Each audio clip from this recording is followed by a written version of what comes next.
Hello नमस्कार welcome. कैसे हैं आप लोग? जैसा कि आप देख रहे होंगे, एक प्रश्न बड़ा ही डाउटफुल रहता है। बहुत सारे बच्चे इसको लेकर के परेशान रहते हैं कि टीचर तो बनना चाहते हैं, सरकारी अध्यापक बनना चाहते हैं, और लोगों के सपने भी अलग अलग होते हैं। कुछ लोग स्कूल में टीचर बनना चाहते हैं, कुछ लोग कॉलेज में टीचर बनना।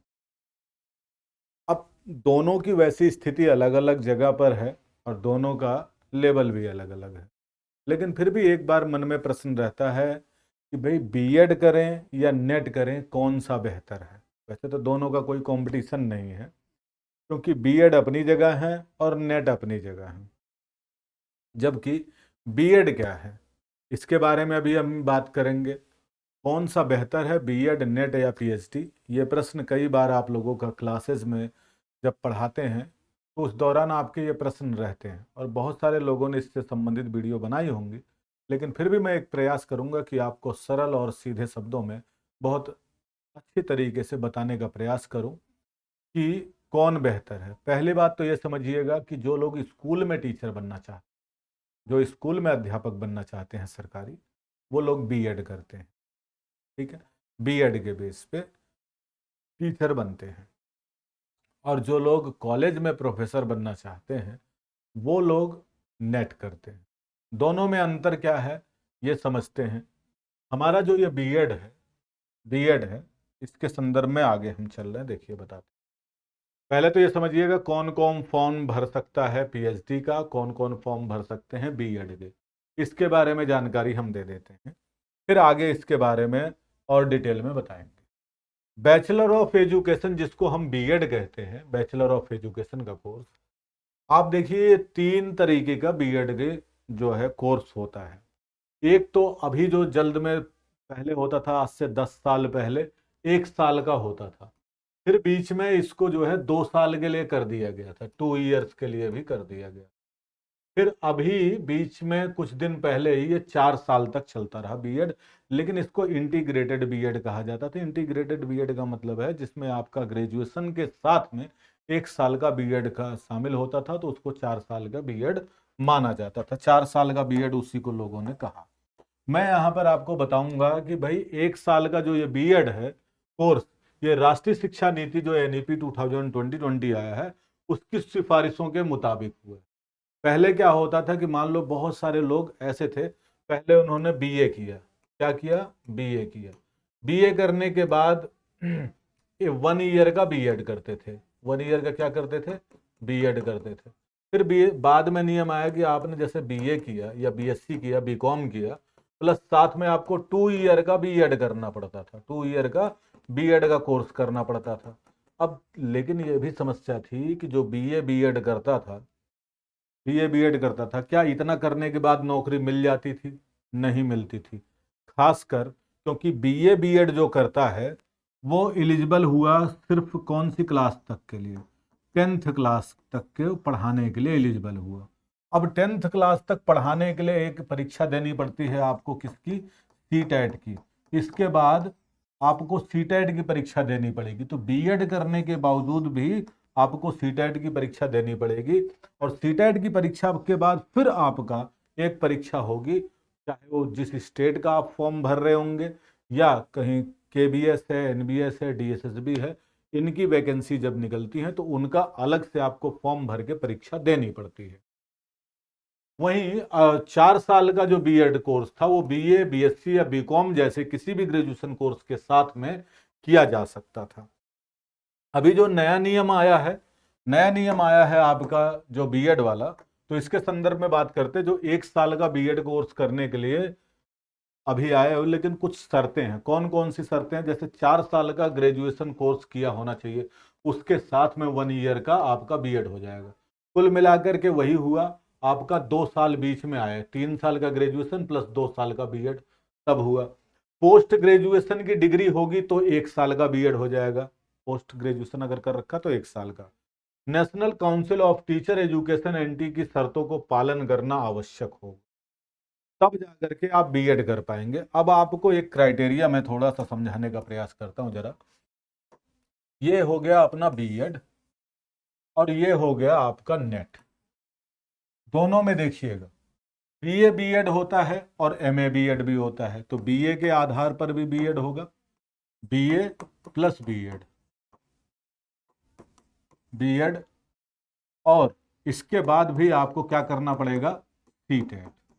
एक तो ये कंडीशन हो जाती है, बीए बीएड करने के बाद फिर आपको सीटेट का एग्जाम देना पड़ता है। दूसरी कंडीशन क्या होती है, आपने एमए कर रखा है, एमए किया प्लस बीएड किया, है ना, एमए किया प्लस बीएड किया, तो आपको क्या नहीं करना पड़ेगा, फिर आपको सीटेट करने की आवश्यकता नहीं पड़ेगी, और इसके बेस पर आप जो है यहां बढ़ सकते हैं 10th क्लास तक टीचर, और ये बनाता है आपको 12th क्लास तक टीचर, अर्थात ये 11-12 में पढ़ाने के लिए, ये लेक्चरर पद के लिए हो जाता है, ये आपका स्कूली शिक्षा में 10th तक के लिए पढ़ाने का मौका देता है, अगर ये डिग्री के साथ में आप करते हैं।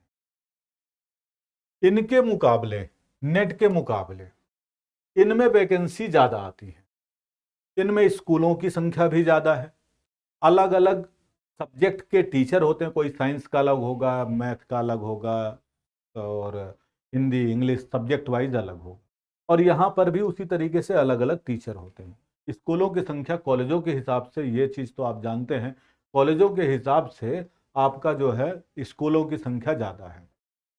अब होता क्या है, हम लोगों को ज़्यादातर लोग होते हैं ऐसे, सभी नहीं होते लेकिन कुछ लोग ऐसे होते हैं कि जब कुछ भी नहीं कर पाते हैं बाद में, कि भाई ये वाला भी गया, इसकी उम्र गई, एसएससी की भी चली गई, अब चलते हैं हम लोग क्या कर लेते हैं, बीएड करके टीचर बन जाते हैं। लेकिन प्रॉब्लम ये आती है कि जब हम बीए कर रहे होते हैं, जब हम बीए की डिग्री ले रहे होते हैं, या बीएससी की डिग्री ले रहे होते हैं, या फिर बीकॉम की डिग्री ले रहे होते हैं, उस समय हमने टीचर बनने के अनुरूप जो भी हमें विषय सेलेक्ट करना पड़ता है, वो विषय हम लेते नहीं हैं।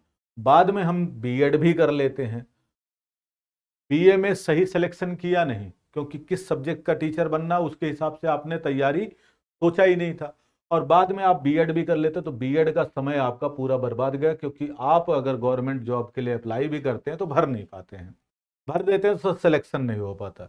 ऐसे लोग क्या करते हैं कि भाई, कुछ लोग हताश हो जाते हैं, कुछ लोग कर लेते हैं बीए के बाद एमए।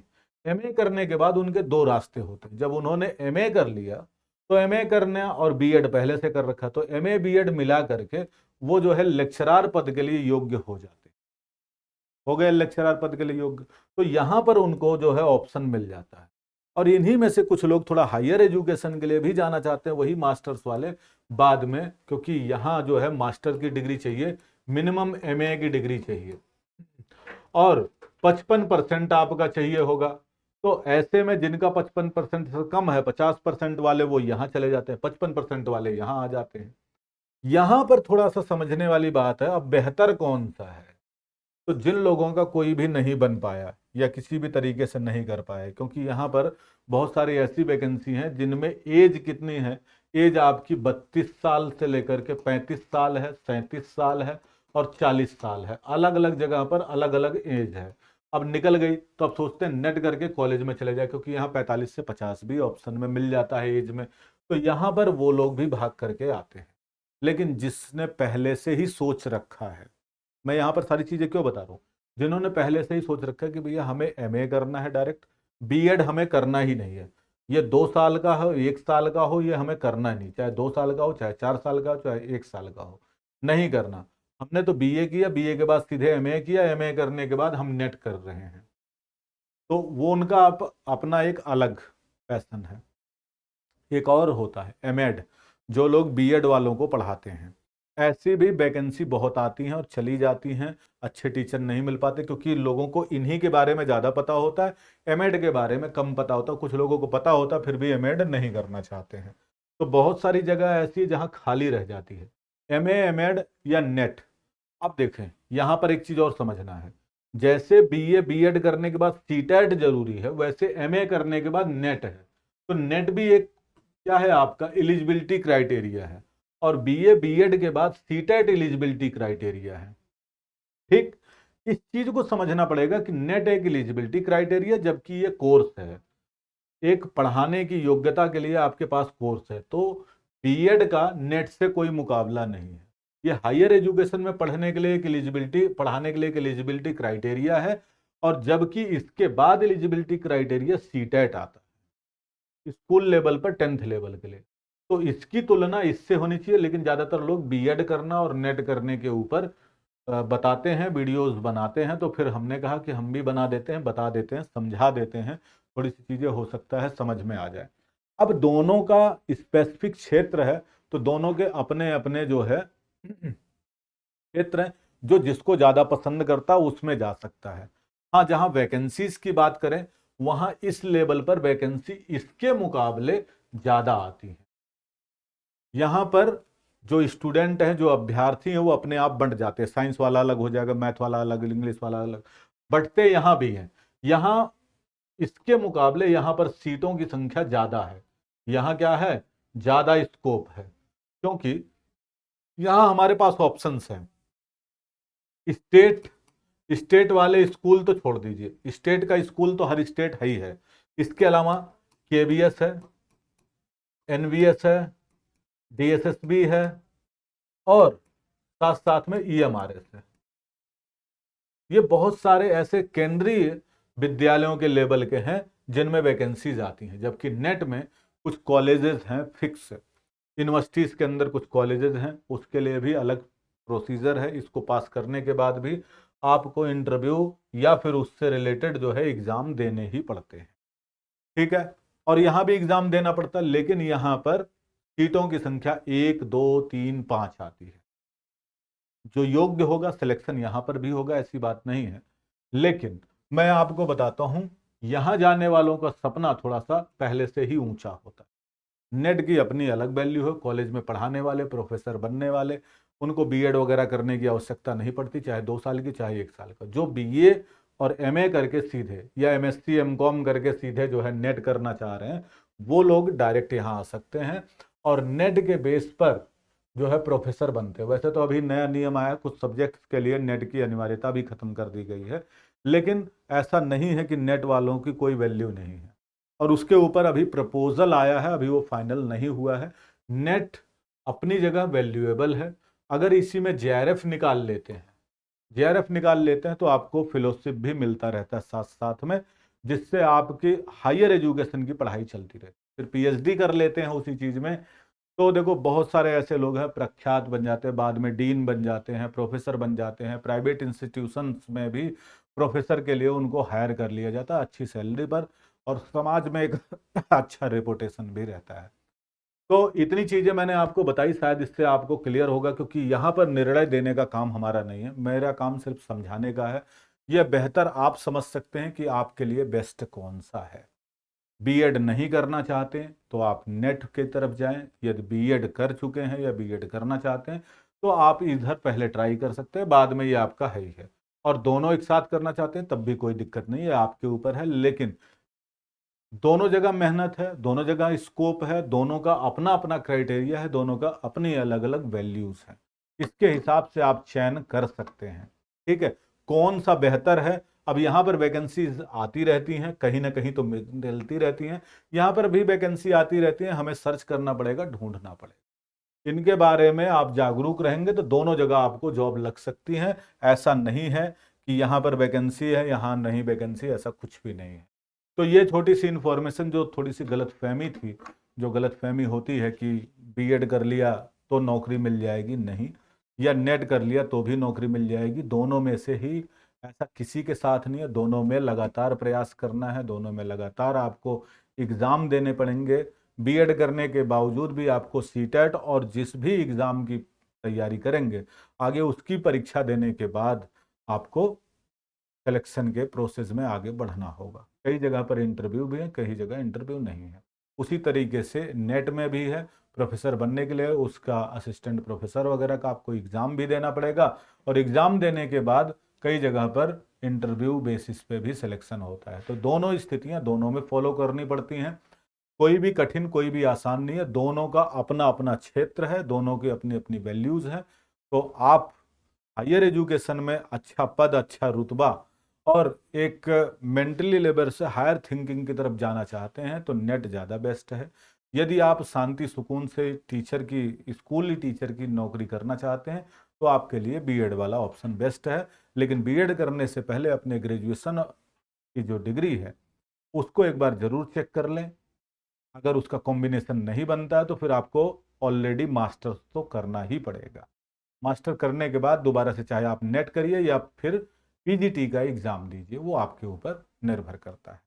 ठीक है, तो आई होप ये वीडियो से आपको एक रास्ता मिला होगा, दोनों की वैल्यू अपनी अपनी जगह है वो भी समझ में आ गई होगी। तो मिलेंगे ऐसी नई वीडियो के साथ में, और दोनों अपनी जगह बेहतर हैं, इसी शुभकामना के साथ में आप चुनाव सही करेंगे।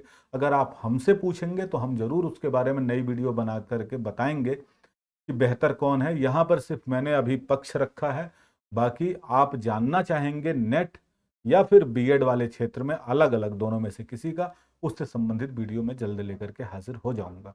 तब तक के लिए thank you so much, take care, bye bye, जय हिंद, जय भारत, अपना ध्यान रखिए, थैंक यू।